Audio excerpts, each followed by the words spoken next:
Ele é paulistano, tem 43 anos e mora em Salvador há 8 anos. É um dos sócios da Catuca Africanidades, loja que comercializa moda, literatura e arte no Centro Histórico de Salvador. Hoje, o Corestilo veio conversar com o designer Renato Carneiro.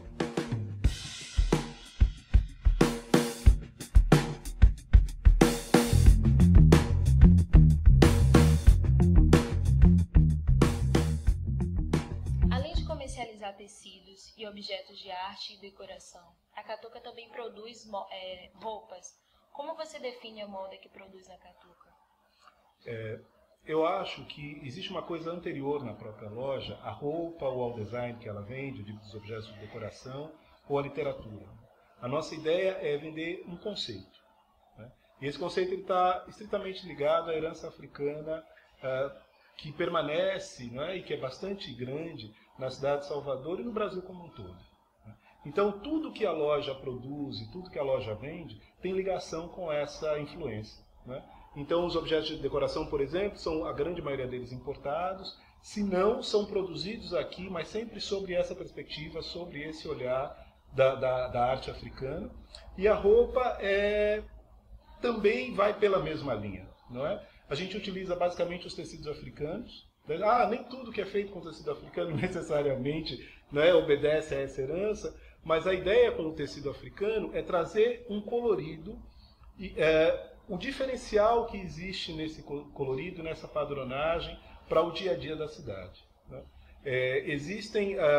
As pessoas estranham, esse colorido é estranho, é diferente, porque a ideia que está por trás dele, a composição dessas estampas, ela está sob a influência de uma outra cultura, que não é essa cultura que massifica a gente o tempo todo. Então esse foi o primeiro start, né? Como a gente resolveu que traria essa influência na roupa para o dia a dia das pessoas. E a gente acredita também que a roupa ela é um item político, não é? Ela diz a que local você pertence, o que você quer comunicar, de onde você fala.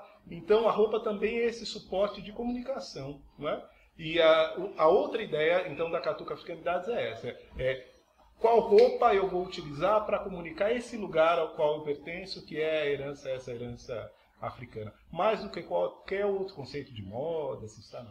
É muito mais político e muito mais preocupado com essas questões.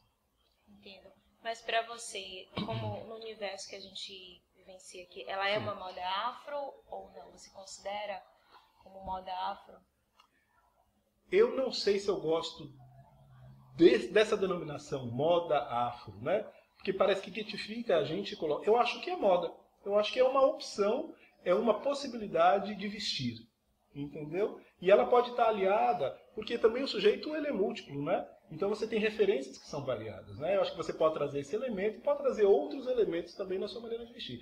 O que a gente quer é contribuir com mais um elemento que a gente acha que é fundamental e que a gente acha que não encontra em todo lugar, né? A ideia basicamente é essa. E o que te fez produzir esse estilo de moda, esse estilo de roupa aqui em Salvador? Ok. Aí eu acho que tem a ver com a minha proximidade com a cidade, né? Eu já usava esse tipo de roupa não morando em Salvador, produzia para mim mesmo, tinha uma curiosidade das pessoas em Renato, com essa camisa diferente, essa calça interessante, né? Onde que eu compro isso? Tal? Eu falo, pô, não compro, eu quem faço? E aí comecei a produzir. E nesse momento, eu acho que é anterior à minha chegada aqui, mas depois disso eu comecei a ter uma proximidade, vir à cidade, conhecer a cidade. E eu acho que talvez, não da mesma maneira que a Catuca apresenta, mas já existe no trânsito das pessoas na cidade, isso aparece, né? Eu não sei se por conta da forte herança da religiosidade que está aqui, que mantém uma forma de vestir que é mais próxima do africano, eu acho que isso aparece em todo canto na cidade. Eu acho que isso me atraiu. Falei, pô, já acontece e eu acho que eu posso contribuir de uma outra maneira ainda. Vamos ampliar isso? Vamos, né? Mas a minha vontade é que a gente esteja no Brasil inteiro, no mundo inteiro. Você já viajou a outros países, sim, principalmente africanos, como Moçambique, Senegal. Qual a diferença da moda que as pessoas utilizam lá para a moda afro que é utilizada aqui em Salvador? Eu acho, assim, são países, são culturas muito diferentes da nossa, né? A gente tem uma forte herança aqui em vários aspectos, mas a gente também é muito ocidental, né? A nossa influência ela é muito europeia, né? Pelo menos a nossa vida é balanceada muito por essa herança. E eu acho que é bastante diferente, né? As pessoas nos países africanos, pelo menos os que eu conheci, e os grupos, né, as culturas com as quais eu tive contato, a utilização do tecido é diferente, né? Porque existe uma outra ergonometria, como a gente chama, né? O espaço que o corpo ocupa, como esse corpo se movimenta e como o que cobre esse corpo precisa ter uma outra dimensão, não é? Então, eu acho que se nós aqui vendêssemos a roupa exatamente como a roupa africana seria muito difícil para a gente utilizar. Eu acho que esse diálogo ficaria muito mais difícil, né? O que eu acho que a gente tenta aqui não é adaptar, não é essa a palavra, mas manter e intensificar esse referencial africano na nossa maneira de vestir, mas a partir das nossas necessidades, de como o nosso corpo se movimenta, de como o nosso corpo ocupa espaço, entendeu? E é diferente das outras culturas, né? Como entre os países africanos é diferente, né? A maneira como a mulher senegalesa se veste, ou o homem senegalês se veste, ele é diferente de como a mulher angolana ou de como a mulher moçambicana se veste, ou o homem moçambicano ou angolano se veste, né? Isso por conta das necessidades de cada um desses lugares, das diferenças culturais mesmo, né? Não daria para ser igual. Quais as vantagens e dificuldades de produzir, não vamos denominar como moda afro, sim, mas a moda que você produz aqui na Catuca, certo, em Salvador? Ok. Eu acho que uma das dificuldades, talvez a primeira que se apresente, é matéria-prima, não é? Para esse material. A matéria-prima, no nosso caso, que nós utilizamos o tecido africano, ela é basicamente importada, né? Então a gente precisa ir à busca desse tecido, nem sempre é tão fácil conseguir, nem sempre se consegue a estampa que se deseja, né? Você tem que trabalhar muito com o que chega, né? A gente hoje já tem uns canais interessantes de importação desse material, mas no começo foi bastante difícil. 2, achar a mão de... Porque eu, como designer, eu crio a peça, né? Eu, eventualmente, poderia sentar e poderia executar a peça. Mas existem outros profissionais que estão envolvidos nesse processo, né? Que é uma contramestra, ou seja, uma modelista, uma pessoa que torna a sua ideia realidade, as costureiras que estão envolvidas no processo. E nem sempre o grupo aceita muito bem essa ideia, ou essa coisa que é diferente. Ah, mas é esse pano, mas que colorido é esse? Mas esse modelo, dessa maneira, entendeu?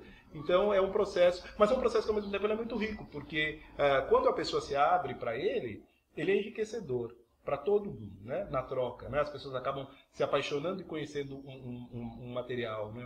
Um tecido no caso, que eles não conheciam até então, outras formas de modelar esse tecido, né? Ele acaba sendo enriquecedor. Eu acho que essa é a principal dificuldade.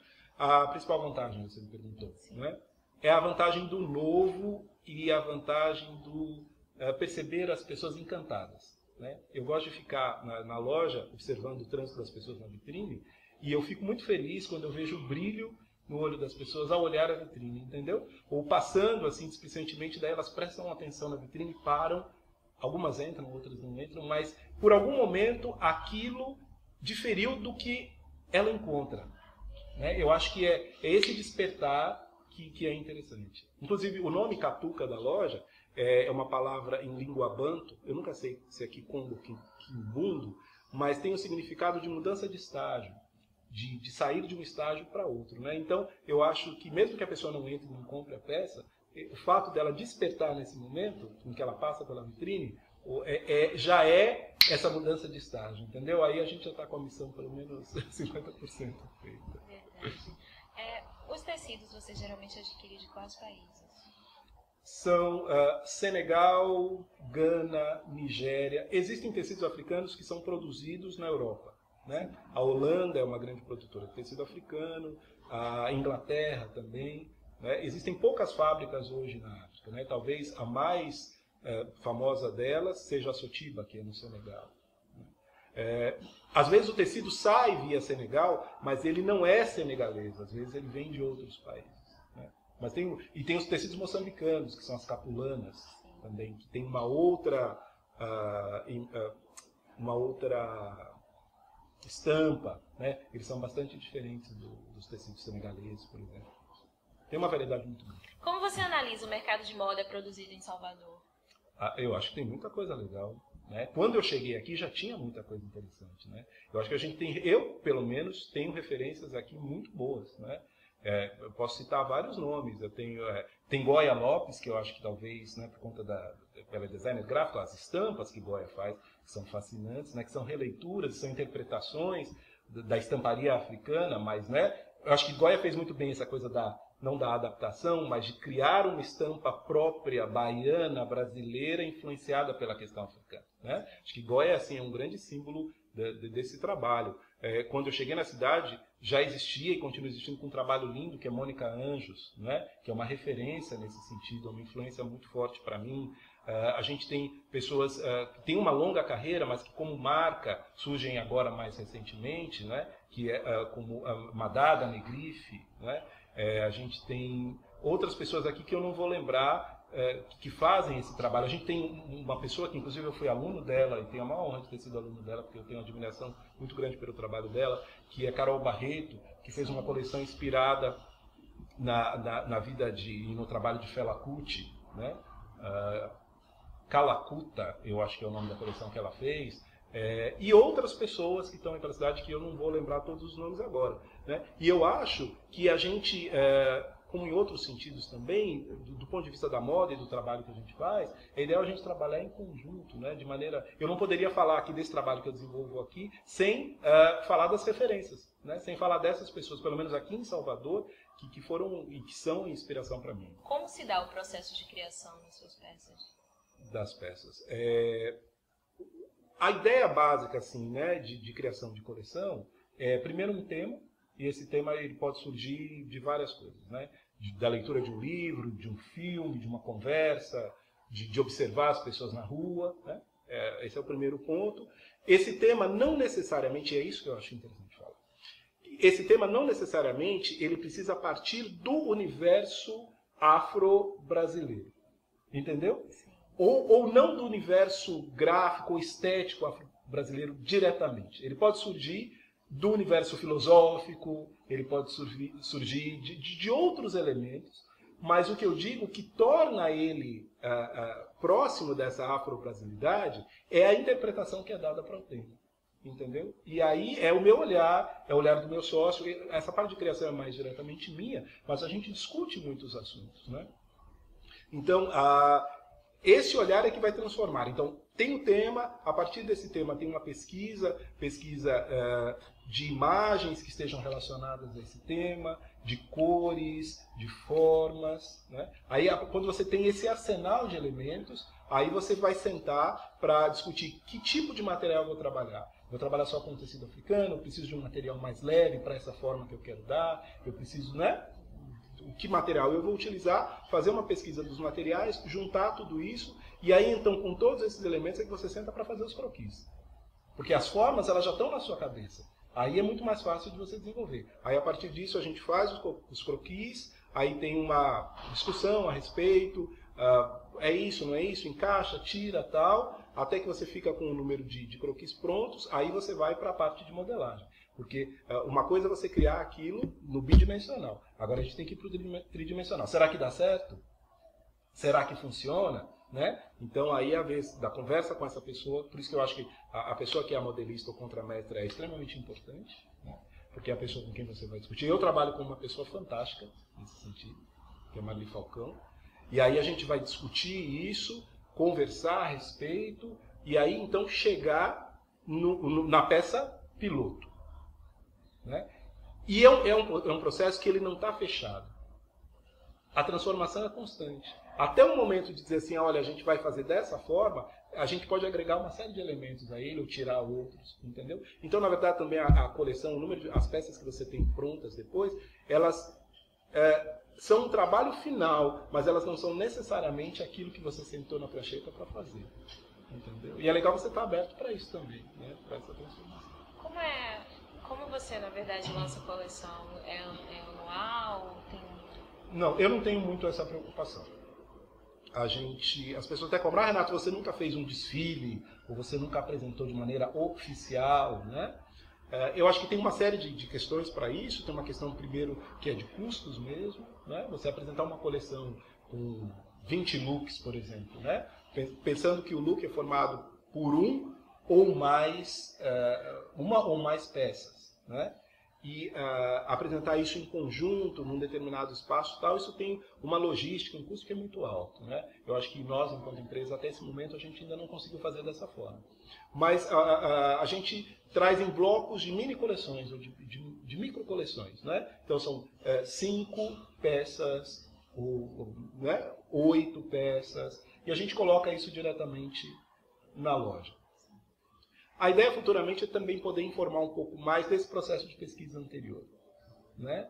Porque as pessoas vendo a peça final, nem sempre elas, porque você não vê às vezes o conjunto todo, nem sempre você consegue perceber todo esse processo de pesquisa que foi feito anteriormente. A ideia é pelo menos apresentar em editorial, alguma coisa, para as pessoas entenderem um pouco mais também.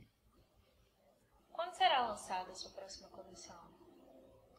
A gente está com uma coleção que é ainda no final agora de inverno e tal, que é dessa micro, a gente tem isso na próxima semana entrando na loja, mas essa apresentação nesse formato um pouco maior e para que as pessoas percebam esse processo de criação, a gente acredita que aconteça em novembro, já na coisa de primavera, para primavera-verão, que inclusive para a cidade de Salvador é o ponto forte, né? Do ponto de vista de quando as coisas acontecem, quando as pessoas vão para a rua, estão mais. Essa coleção é baseada em quê, Fê? Essa coleção é muito interessante, porque assim, essa que vai ser para novembro. Né? A leitura de alguns livros, particularmente de um deles, me despertou bastante para algumas questões. Existe uma professora da Universidade Federal do Recôncavo da Bahia, que é Ana Rita Santiago, e ela escreveu um livro que fala do trabalho de escritoras baianas, de escritoras negras baianas, né, que é a tese de doutorado dela, inclusive. E quando eu li o trabalho, eu primeiro conheci escritoras que eu não conhecia, e como ela mesma diz no trabalho, os livros e os trabalhos destas escritoras, e isso acaba acontecendo bastante com as escritoras negras, eles são, na verdade, relatos da vida delas mesmas e de observações dela com relação ao mundo, de como o mundo, elas interagem com o mundo e como o mundo interage com elas, né? E eu achei que seria muito interessante. Imagine que a roupa, ela é esse suporte que eu te falei de estabelecer comunicação com o outro, né? Poxa, por que não utilizar este suporte, que é a roupa, para trazer mensagens que estão contidas nestes textos? Entendeu? Nos relatos destas escritoras, né? Então, essa próxima coleção ela é trabalhosa, porque assim envolve que eu tenha, né, que entrar em contato com as escritoras e tal, mas o que essa coleção apresenta, na verdade, é a roupa como um suporte para esses escritos de algumas escritoras, não são necessariamente as que estão no livro, mas são de escritoras negras que são contemporâneas, que estão aqui, que dialogam, que são clientes, algumas, outras que são amigas, né? E não só isso, porque quando você vai... primeiro, existem elementos que esses escritos levantam que não são só da história dessas mulheres, são de lugares, são de cores, são de movimento, entendeu? Que vão despertar também imagens, formas, que vão servir de suporte para a criação da coleção. Mas, basicamente, a coleção nasceu da leitura desse livro e de conversas com a própria autora. Isso é interessante. Eu fiquei fascinado. Eu estou fascinado com o livro. Eu recomendo que as pessoas leiam o livro. Renato, você teria alguma informação que você queira deixar mais para complementar a entrevista? Eu quero agradecer, né, a vocês por estarem aqui, né, por mostrarem o trabalho, para a gente poder conversar, porque eu acho que, né, é interessante essas conversas. Quero convidar as pessoas para virem à loja, para conhecerem, né, para passarem pela loja. E quero dizer que esse trabalho todo que é realizado aqui, ele não é só meu, né, ele é um trabalho meu, mas ele é um trabalho também do meu sócio, que é Carlos Alberto Danon. Ele é um trabalho das pessoas da equipe, né, que trabalha conosco, dos vendedores, né, mais diretamente dessa loja e também da outra. das pessoas que estão no suporte do trabalho terceirizado e tal. Eu acho que tem uma ideia, uma chama que é minha de Carlos, mas eu acho que o trabalho só é possível ser realizado porque essas pessoas se envolvem, porque elas estão presentes, porque elas fazem isso acontecer. Obrigado. Obrigado você por nos receber aqui. Valeu.